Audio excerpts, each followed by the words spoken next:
Hey guys, Lisa with Our Week in Homestead.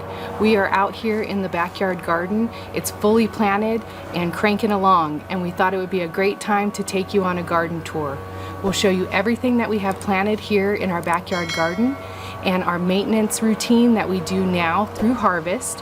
We'll show you some tips and tricks on things that are working for us and things that aren't working so well. So come along with me and I'll show you our garden here in our backyard.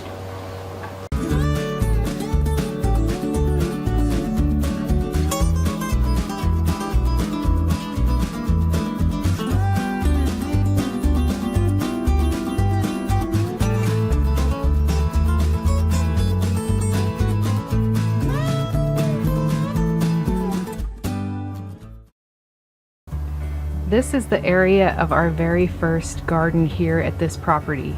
We just have 3 raised tiers. We've got some rosemary growing in the back, some cucumbers climbing, strawberries, some lettuce.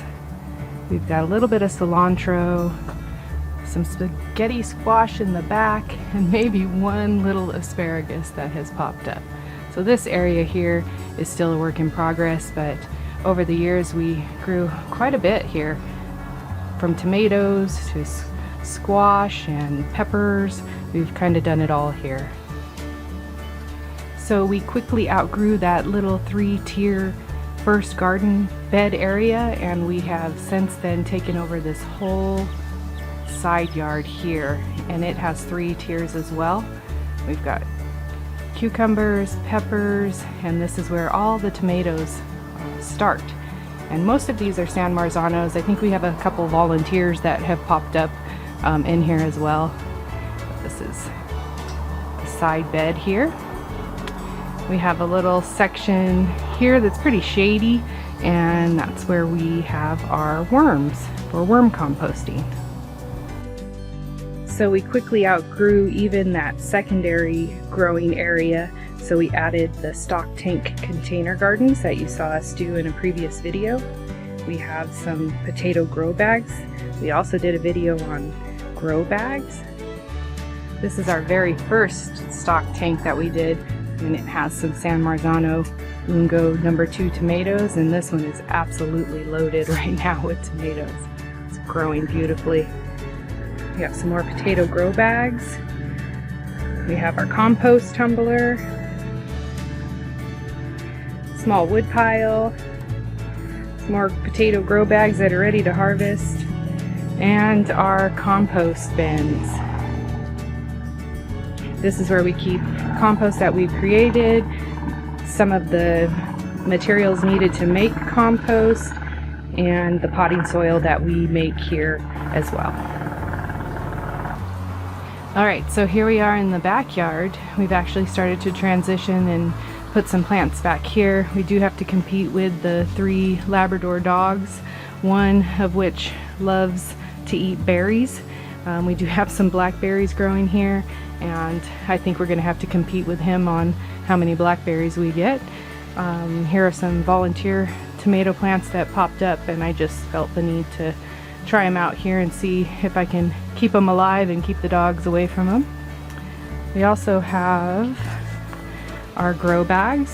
So we have lots more tomatoes back here that we planted in grow bags, and you can see that they're doing really well.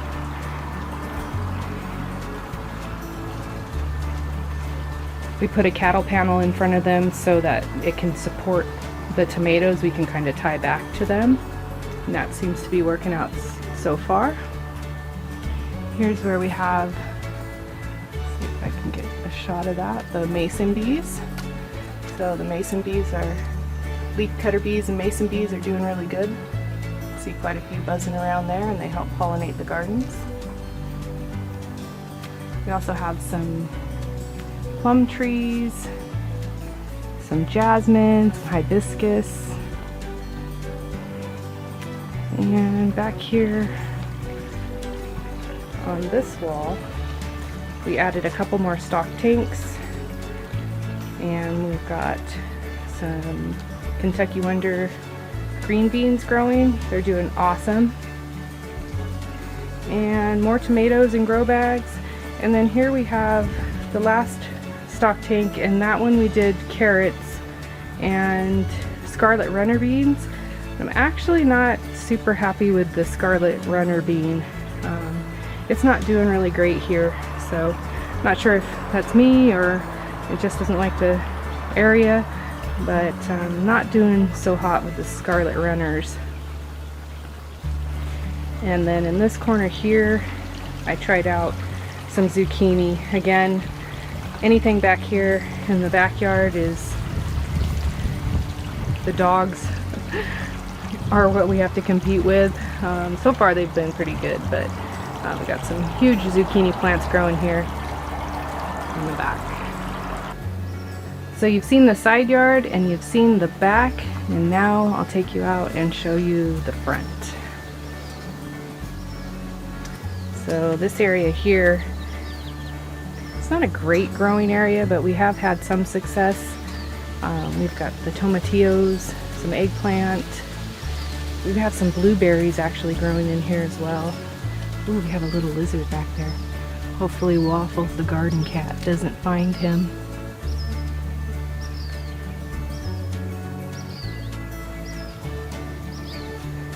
And then over here, I wanted to grow cantaloupe, and I've never had a great spot, so actually I'm gonna try it over here on this slope. So you can see I got a couple cantaloupe plants growing there. So here we are in the very front yard. We have a few olive trees that were supposed to be fruitless, and they ended up being not. So we have 3 olive trees, and then in this front bed here we have garlic, and just started planting the okra. You can see that here.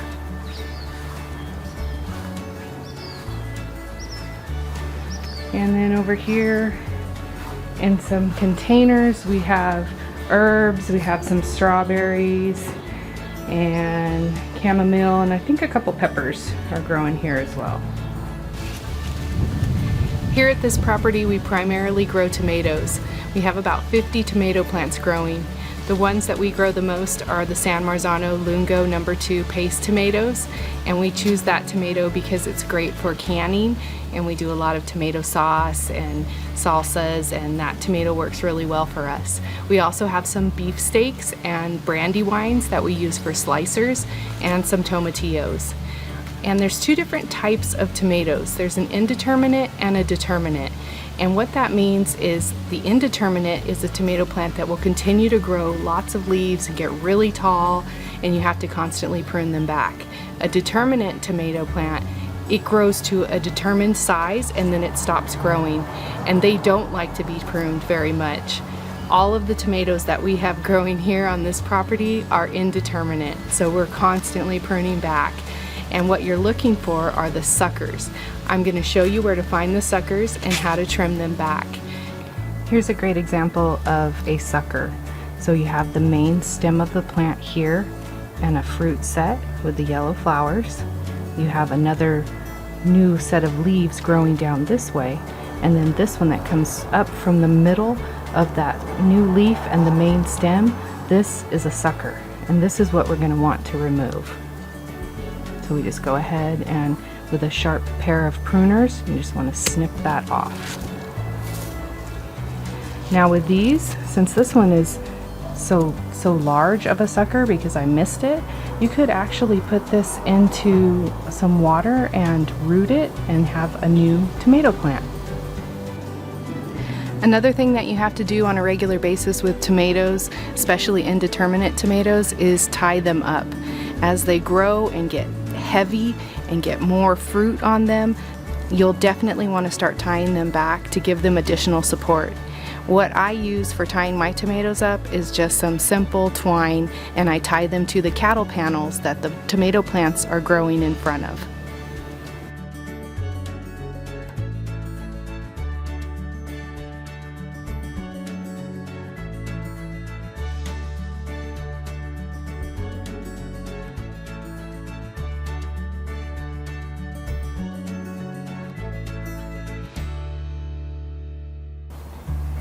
This is a perfect example of a tomato plant that is getting a little unruly. When we went on vacation, this one kind of grew out of control. So best we could do when we got back was to just tie up as much as we could. We added some 8-foot T-post into the stock tank to anchor the branches to, and just tied them up with some twine. We'll see how it does.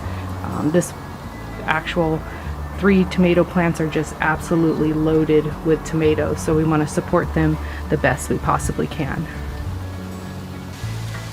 Another thing that I do on a regular basis is check the plants' soil for moisture to make sure that they're getting the correct amount of water. So what I use is just a moisture meter, and I just place that into the pots or into the soil around the plants and just check to make sure that they have accurate water. The next thing I do on a weekly basis, maybe sooner as it gets hotter, is I want to check my emitters.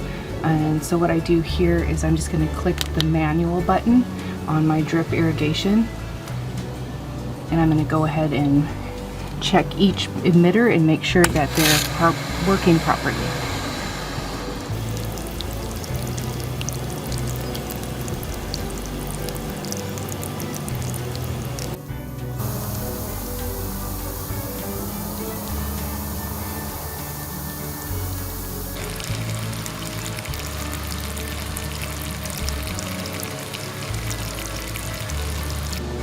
Alright, so another important part of our garden routine is fertilization. So what we use mainly around here is a fish emulsion fertilizer, and we do 2 pint-sized mason jars to every 5 gallons of water. Just pour it in, give it a quick stir, and then we're going to use a quart-sized mason jar, and that's about what we give to each plant. Now our new plants that are young and just starting to grow leaves, we do a fertilizer schedule for them probably about every 2 weeks. And then on our more established plants that are already setting fruit, we're going to fertilize them probably every 4 to 5 weeks. And we just keep an eye on everything, and if we need to adjust, we do. Another product that we really love here in our backyard garden is Organic Rev. This is an organic growth stimulant, and today we're going to use it as a foliar spray. So we're going to add 2 tablespoons of Organic Rev to 1 gallon of water in the Hudson sprayer, and then we're going to go around and just spray all of the plant's foliage, and that's pretty much it for using Organic Rev. Insect control is important, and we want to be friendly to the environment. So we've found using an ultraviolet light gives us an advantage in spotting and removing problem insects. Found one.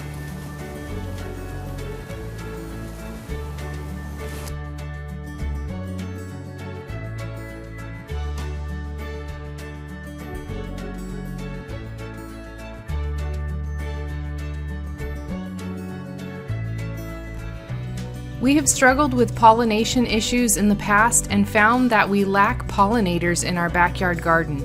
This year we added a colony of mason and leafcutter bees and have already seen quite the improvement to our garden.